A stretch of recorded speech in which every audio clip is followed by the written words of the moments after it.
用爱烹饪，用心品味。大家好，我是薇薇。今天我们来做蒜蓉粉丝虾。不同于日常蒸着吃，炒过之后松散弹牙，味道更佳。一起试试吧。提前将鲜活的基围虾去头去壳，抽出虾线，只保留虾尾，再抛开虾背，这样虾肉更容易入味儿，煎炒的时候也熟得快。处理完了，放入碗中，撒入少许食盐、白胡椒粉和玉米淀粉，抓拌均匀，腌制一会儿备用。准备3卷绿豆粉丝，然后用温水浸泡5分钟。想要粉丝的口感松散弹牙，浸泡的时间不要过久，水温在40度左右刚刚好。泡好之后捞出过凉，再控干水分，剪成小段备用。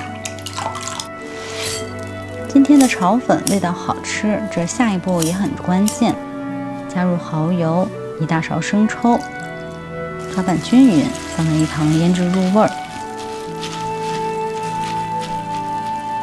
接下来把剥好的大蒜擦成蒜泥儿，这虽然有点费神儿，但是今天的粉丝虾好吃的秘诀可就靠它了。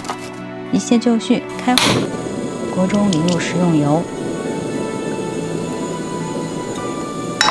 油热后下入腌好的虾尾，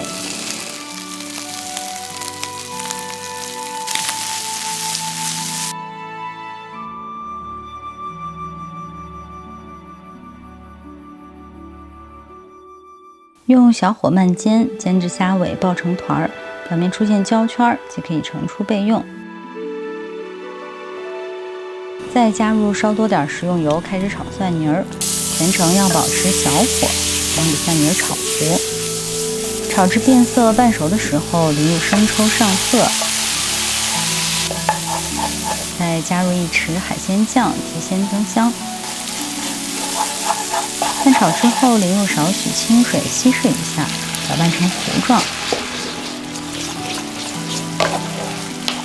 再倒入虾尾，这样蒜泥更容易吸附在食材的表面。再加入些香葱和小米辣一起翻炒。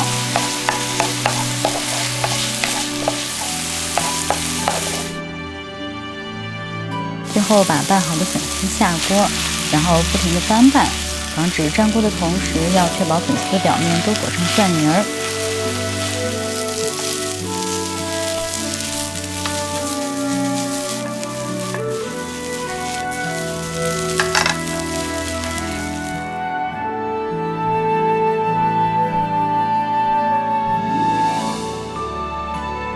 最终炒至粉丝松散，蒜香四溢就完成了。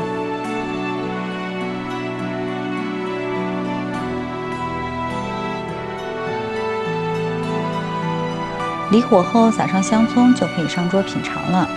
今天的这道蒜蓉粉丝虾味道真是绝了，虾肉鲜嫩弹牙，粉丝裹满了蒜泥，香味十足，一口一口停不下来。你也赶紧试试吧！用爱烹饪，用心品味，我是薇薇。喜欢我的视频就请关注、点赞并转发，以后每周都会送上美味的料理。谢谢支持，下回见喽！